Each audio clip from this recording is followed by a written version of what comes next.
Una mañana, John Sullivan se encontró caminando por una calle del centro de la ciudad. No podía explicar lo que estaba haciendo, ni cómo había llegado hasta allí, ni dónde había estado antes. Ni siquiera sabía qué hora era. Vio a una mujer que caminaba hacia él y la detuvo. «Me temo que olvidé mi reloj», dijo él y sonrió. «¿Podría decirme la hora?». Cuando ella lo vio, gritó y corrió. Entonces John notó que otras personas también le temían.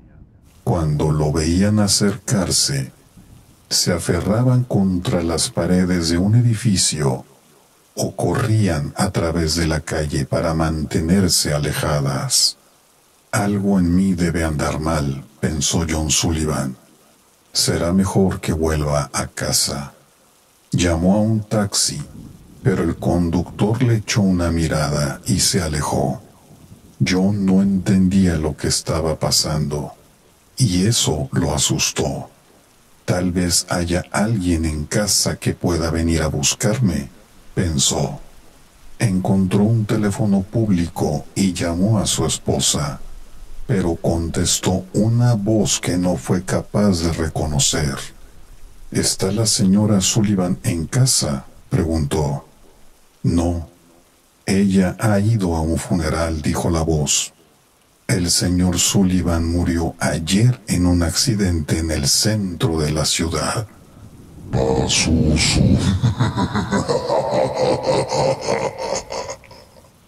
Fred y Jane estudiaban en la misma escuela, pero se conocieron en el baile de Navidad.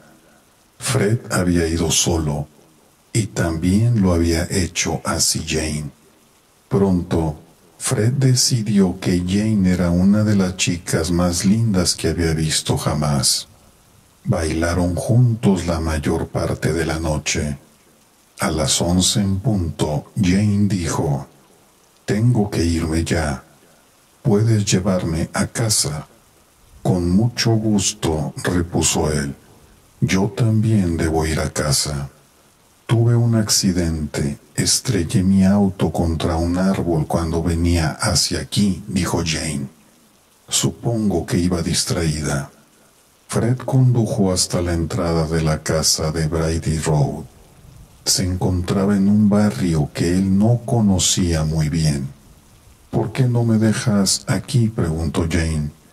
«Más adelante, la carretera se encuentra en muy mal estado. Puedo caminar desde este lugar». Fred detuvo el auto y le ofreció una guirnalda. «Toma un poco», dijo él. «La conseguí en el baile». «Gracias», dijo ella. «Adornaré mi cabello con ella». Y así lo hizo. «¿Te gustaría salir alguna vez a ver una película o algo así?», preguntó Fred. «Me gustaría mucho», repuso Jane. Después de que Fred se marchara, se percató de que no conocía el apellido de Jane ni su número de teléfono. «Volveré a buscarla», pensó el chico. «La carretera no puede estar tan mal». Condujo lentamente por Brady Road a través de un espeso bosque, pero no percibió rastro alguno de Jane.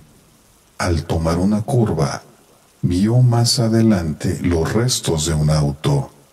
Se había estrellado contra un árbol y se había incendiado. El humo seguía saliendo de él. Cuando Fred se dirigió al auto, pudo ver a una persona atrapada en su interior, aplastada contra el volante. Era Jane, pero en su cabello descansaba la guirnalda de Navidad que él le había regalado.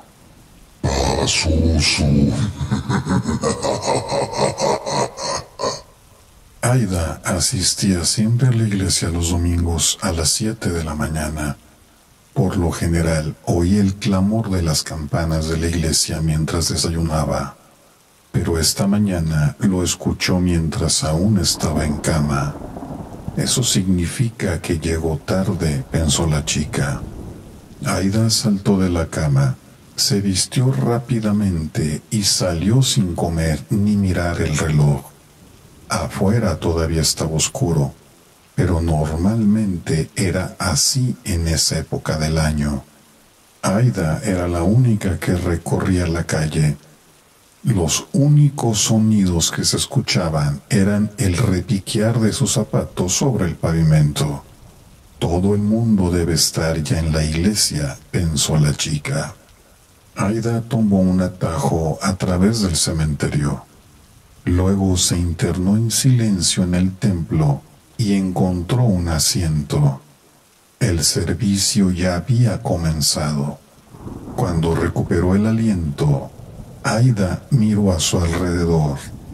La iglesia estaba llena de gente que nunca había visto, pero la mujer que tenía a su lado le parecía familiar. Aida le sonrió. Es Josephine Kerr, pensó. Pero ella está muerta. Murió hace un mes. De repente, Aida se sintió incómoda. Volvió a mirar a su alrededor. Cuando sus ojos comenzaron a adaptarse a la luz, Aida vio algunos esqueletos ataviados con trajes y vestidos. Esto es una misa mortuoria, pensó Aida. Aquí todo el mundo está muerto, excepto yo. Aida notó que algunos de ellos la miraban fijamente. Parecían molestos, como si ella no tuviera motivos para estar allí. Josephine Kerr se inclinó hacia la muchacha y le susurró: «Márchate después de la bendición, si le tienes aprecio a tu vida». Cuando la ceremonia llegó a su fin, el cura dio su bendición. «El Señor te bendiga y te guarde», dijo. «El Señor haga resplandecer su rostro sobre ti». Aida tomó su abrigo y caminó rápidamente hacia la puerta. Cuando oyó pasos a sus espaldas, miró hacia atrás. Varios de los muertos se acercaban. Otros más se levantaban para unirse a ellos. «El Señor haga resplandecer su rostro sobre ti», continuó diciendo el sacerdote. Aida estaba tan asustada que comenzó a correr. Fuera de la iglesia corrió a toda velocidad, con un grupo de fantasmas gritando y pisándole los talones. «Fuera de aquí», gritó uno de ellos. Otro dijo: «Tú no perteneces a este lugar», y le arrebató el abrigo. Mientras Aida corría a través del cementerio, un tercero retiró el sombrero de su cabeza. «No vuelvas», gritó. Cuando Aida llegó a la calle, el sol estaba despuntando y los muertos habían desaparecido. «¿Ha ocurrido esto realmente?», se preguntó Aida. «¿O acaso lo he soñado?». Aquella tarde, uno de los amigos de Aida le acercó su abrigo y su sombrero, o lo que quedaba de ellos. Habían sido encontrados en el cementerio, totalmente destrozados. Pazuzu.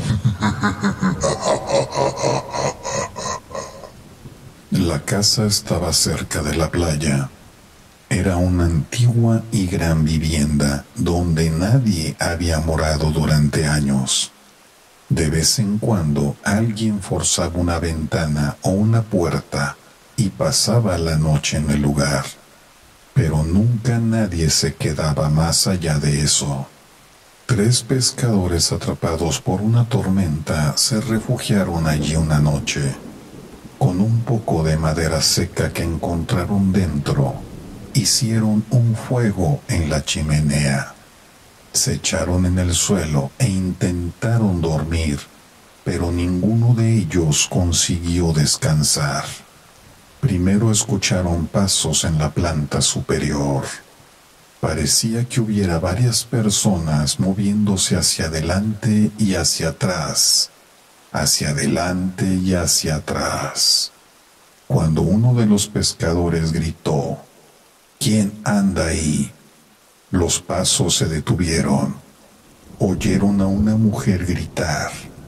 El grito se convirtió en un gemido que se ahogó lentamente. Sangre empezó a gotear desde el techo hasta la habitación donde los pescadores se habían refugiado. Una pequeña piscina roja se formó en el suelo y empapó la madera. Una puerta en el piso superior se cerró de golpe, y de nuevo la mujer gritó. «A mí no», exclamó ella. Sonaba como si estuviera corriendo, con sus tacones altos golpeteando violentamente por el pasillo. «Te atraparé», gritó un hombre, y el piso tembló mientras él la perseguía. Entonces se hizo el silencio. No se escuchó sonido alguno hasta que el hombre que antes había gritado comenzó a reír. La casa se inundó con el rumor de unas horribles carcajadas.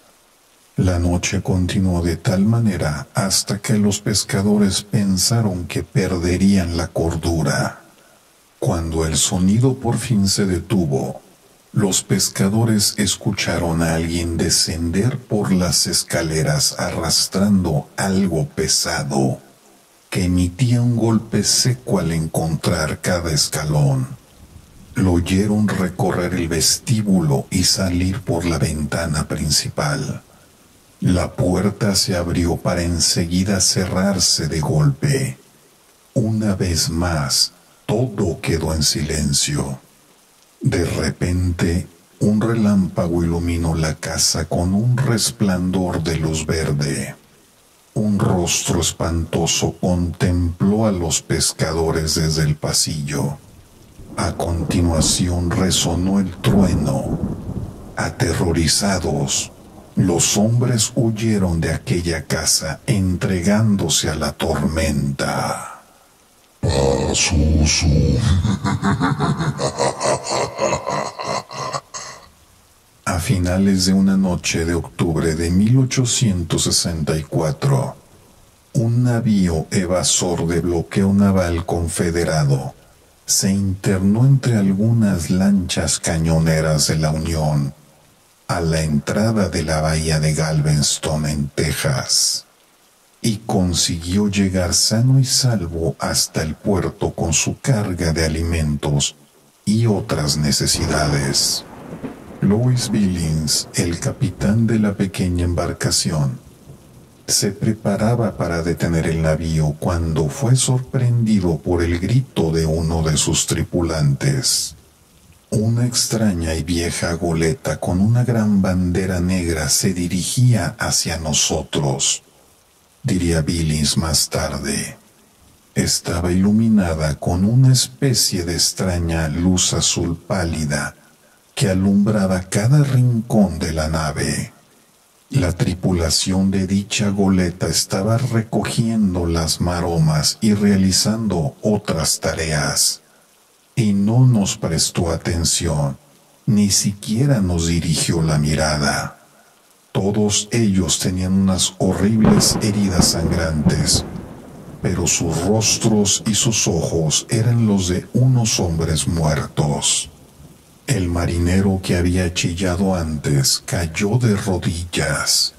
Sus dientes castañaban mientras entonaba una oración.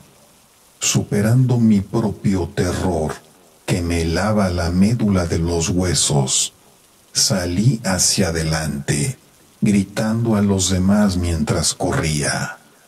De repente, la goleta desapareció entre mis ojos. Algunos dicen que se trataba de Pride, el barco pirata fantasma de Jean Lafitte, el cual se hundió en la isla de Galveston en 1821 o 1822. Esta nave fue vista nuevamente en 1892, surcando las mismas aguas y con la misma tripulación. Pazuzu. Me había enrolado como marinero en el Falls of Ettrick, un buque mercante con destino a Inglaterra. La primera vez que vi esa nave, la reconocí enseguida. Se trataba de una vieja Gertrude Sponshaw. Había navegado en ella algunos años antes, cuando estaba pintada de colores pardo y dorado. Ahora estaba toda teñida de negro y tenía un nuevo nombre, pero ciertamente se trataba de la misma embarcación. Contábamos con una excelente tripulación para ese viaje, a excepción de un hombre de aspecto recio llamado McLaren. Era un marinero muy bueno, pero había algo en él que me hacía desconfiar. Era un poco reservado y generalmente estaba solo. Un día, alguien le dijo que yo había estado trabajando en la vieja Gertrude. Por alguna razón, eso alteró sus nervios. Entonces vi cómo me dedicaba toda clase de miradas asesinas, como si deseara apuñalarme por la espalda. Supuse que tenía algo que ver con la Gertrude, pero no imaginaba mucho más. Un día intentábamos abrirnos paso a través de una espesísima niebla. Uno apenas hubiera creído que manteníamos todas las luces encendidas. Nos inundaba una calma sepulcral. No se movía ni una brizna de aire. El barco yacía simplemente allí, bamboleándose en la suave corriente y sin rumbo fijo. Yo tenía puesta mi mirada en medio del navío, y McLaren estaba al timón. El resto de la tripulación se hallaba dispersa por uno y otro lugar.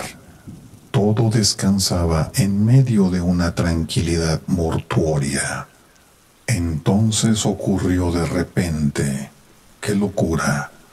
Algo golpeó contra la cubierta justo enfrente de McLaren, quien dejó escapar un chillido helado y se desmayó. Un segundo marinero comenzó a gritar que alguien había caído desde lo alto. Amortajado justo al frente del timón había alguien o algo vestido con ropa impermeable de la que resumaba sangre debajo. El capitán corrió y trajo una gran luz de su cabina para que pudiéramos ver de quién se trataba. Lo enderezaron para ver su rostro. Era un sujeto grande y feo como el demonio, pero nadie conocía su identidad o su propósito en el barco. Al menos nadie que estuviera dispuesto a decirlo. Cuando McLaren se recuperó de su desmayo, intentaron sacarle algo de información. Todo lo que hacía era balbucear y poner en blanco sus grandes ojos de aspecto salvaje. La tripulación estaba cada vez más alterada. Todos queríamos arrojar el cuerpo por la borda tan rápido como fuera posible. Había algo extraño en todo aquello. Parecía irreal, pero el capitán no estaba tan seguro de deshacerse de él de esa forma. ¿Podría tratarse de un polizón?, preguntó. Pero el barco estaba tan lleno con la carga de madera que llevamos, que no quedaba espacio donde un solo ser viviente hubiera podido esconderse durante 3 semanas, que es el tiempo que habíamos estado fuera. E incluso si hubiera sido un polizón, ¿qué es lo que estaba haciendo en la arboladora de un día tan nebuloso como ese? No había razón alguna para que hubiera alguien allí. No podía distinguirse nada. Finalmente, el capitán se dio por vencido y nos dijo que lo lanzáramos por la borda, pero nadie quiso tocarlo. Aunque el capitán nos ordenó que lo alzáramos, nadie se movió para hacerlo. Luego intentó persuadirnos, pero sus intentos fueron en vano. De repente, McLaren, ese demente, comenzó a gritar. Ya me las arreglé con él alguna vez, y ahora puedo hacerlo nuevamente. McLaren cargó el cuerpo y fue tambaleándose con él hasta la barandilla. Estaba a punto de lanzarlo al agua cuando el cuerpo posó sus dos grandes y largos brazos alrededor de él, y ambos cayeron. En su caída, uno de ellos comenzó a reír de una manera espantosa. Los marineros gritaban que había que bajar un bote, pero ninguno hubiera subido a él para dirigir el rescate, menos en una noche como esa. Les lanzamos un par de salvavidas, pero todos sabíamos que no serían de gran ayuda, de modo que de esa forma concluyó todo. ¿O no fue así? A la primera oportunidad que tuve de regresar a casa después de eso, fui directamente a visitar al viejo capitán Spurshaw, quien comandaba el Gertrude cuando en ella navegué. Escucha, dijo él, estos dos extraños hombres estuvieron a bordo de la Gertrude en un viaje. Uno era McLaren, el otro era un tipo enorme. El grandote estaba siempre acosando a McLaren y golpeándolo, y McLaren siempre hablaba de cómo algún día se vengaría de él. Pues bien, esa noche húmeda y turbulenta, los dos estaban solos en la arboladura, y el grande cayó sobre la cubierta y quedó más aplastado y seco que un arenque. McLaren dijo que la cuerda que estaban usando como amarre se quebró, y que él mismo casi cayó también. Pero todo el mundo sabía que esa cuerda no podía haberse roto por sí sola. La habían cortado con un cuchillo. Después de eso, cada vez que llegábamos a puerto, McLaren pensaba que íbamos a denunciarlo y se asustaba mucho, pero nunca tuvimos evidencia en su contra, así que ni siquiera lo intentamos. Al final, supongo que el tipo grandote puso las cosas en su lugar a su manera. Si lo que viste aquel día fue un fantasma que había regresado a ajustar cuentas, entonces supongo que eso es lo que era. Claro, si tal cosa como un fantasma existe de veras.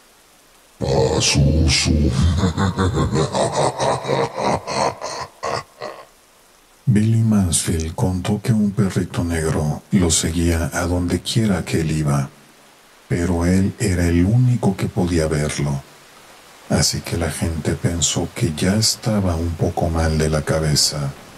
Para alejar al perro, Billy le gritaba y le lanzaba piedras, pero el perro siempre volvía. La primera vez que Billy vio ese perro fue el día en que se enfrentó a Silas Burton. Billy era joven entonces, pero la familia de los Burton y de Billy habían estado en conflicto durante años.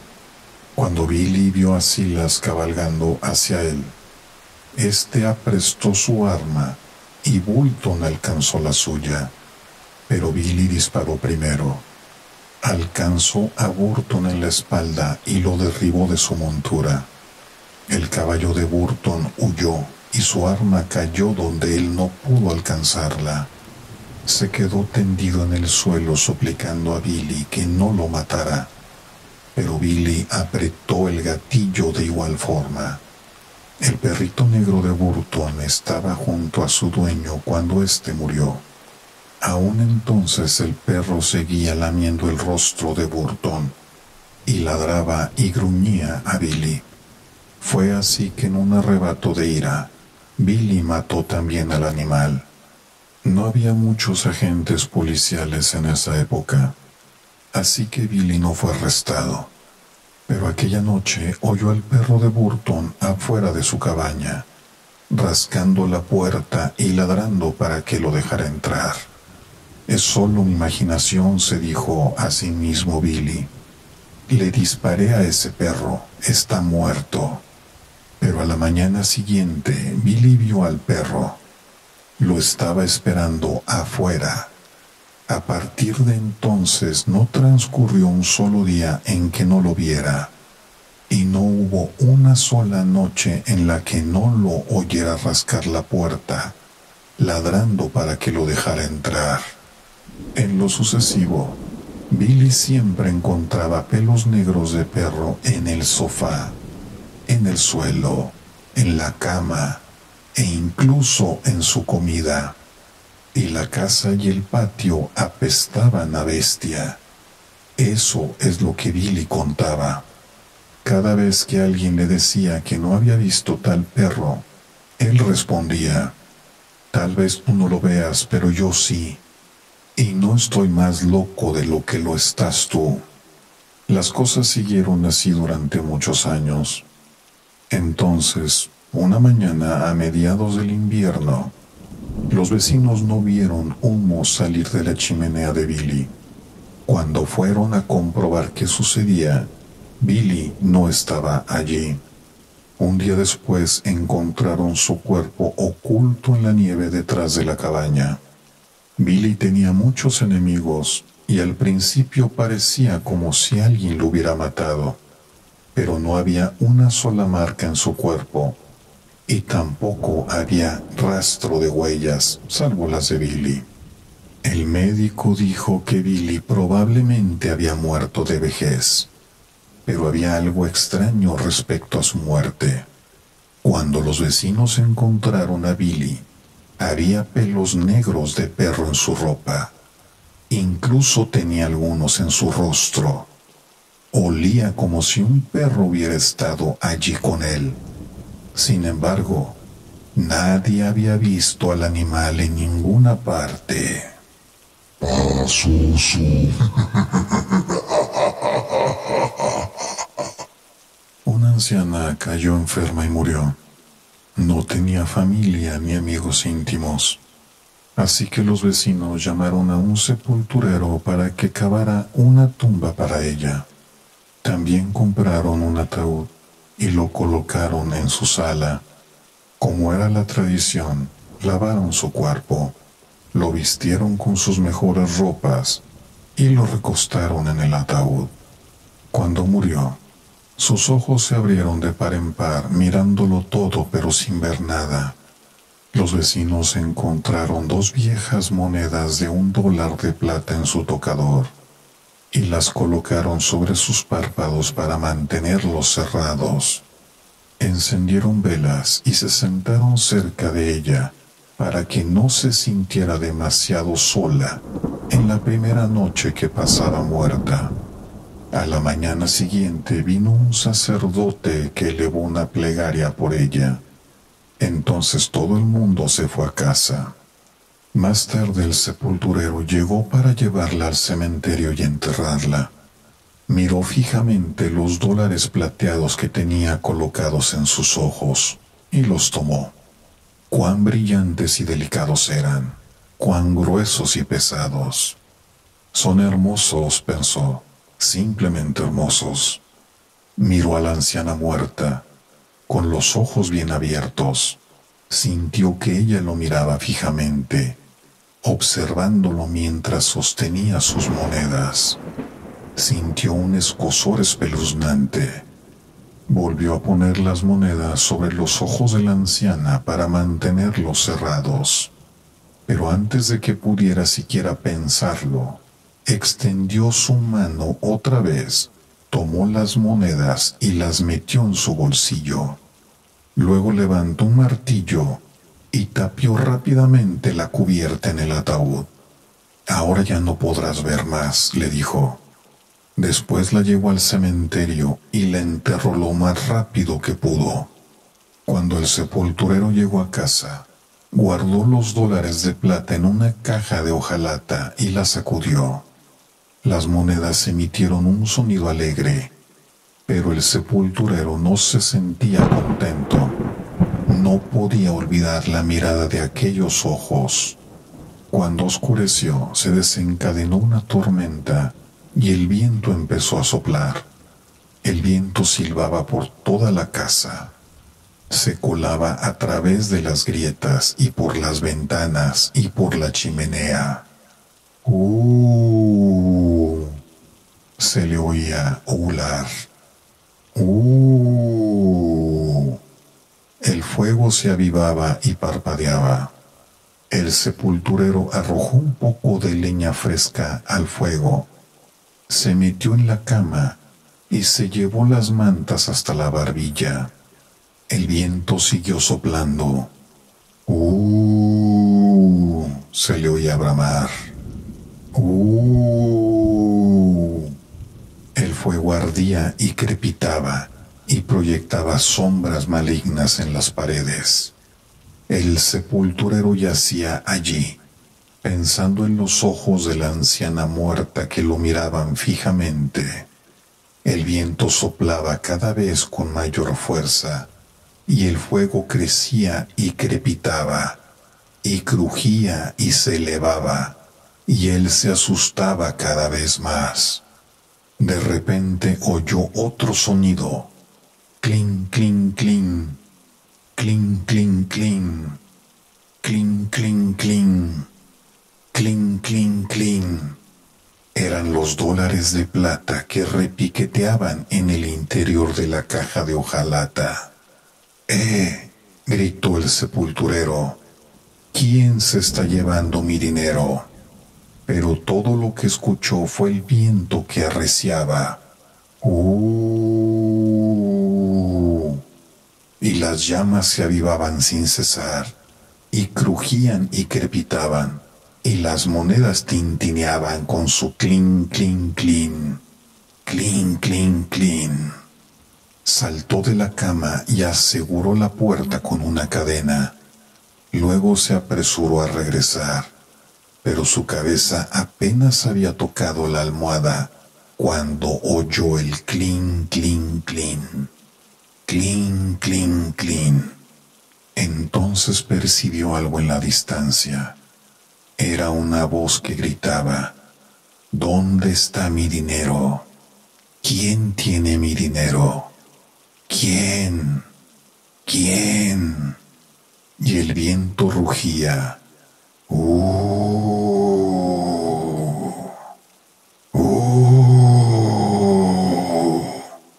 Y el fuego se avivaba y crujía y crepitaba, y las monedas tintineaban con su clink, clink, clink, clink, clink, clink. El sepulturero estaba asustado. Se levantó de la cama, apiló todos los muebles contra la puerta y puso una pesada sartén de hierro sobre la caja de hojalata. A continuación se refugió en la cama, cubriéndose la cabeza con las mantas, pero el tintineo de las monedas resonaba con más fuerza que nunca, y se oyó el alarido de una voz que reclamaba: ¿Dónde está mi dinero? ¿Quién tiene mi dinero? ¿Quién? ¿Quién?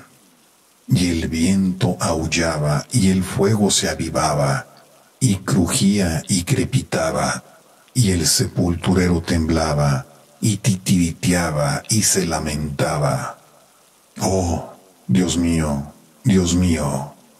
De repente, la puerta se abrió y por ella entró el fantasma de la anciana muerta, con los ojos bien abiertos, mirándolo todo pero sin ver nada. Y el viento sopló.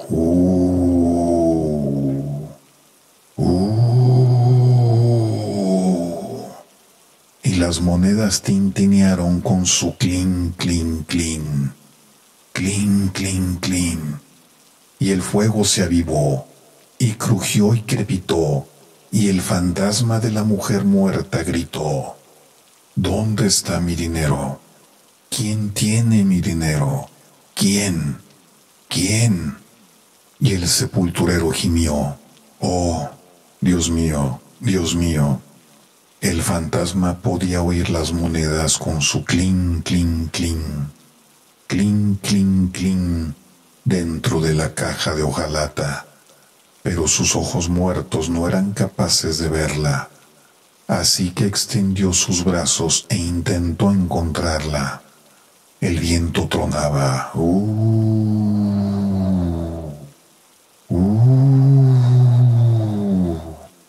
Y las monedas tintineaban con su clink, clink, clink, clink, clink, clink, y el fuego se avivaba y crujía y crepitaba, y el sepulturero temblaba y titiriteaba y gemía: «Oh, Dios mío, Dios mío».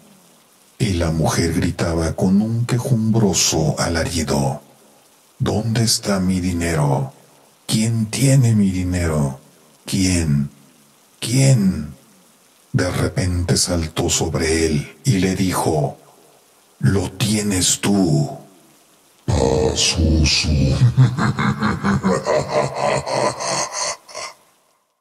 Más historias de miedo para contar en la oscuridad, de Alvin Schwartz. Traducción: José Manuel Moreno Sidoncha.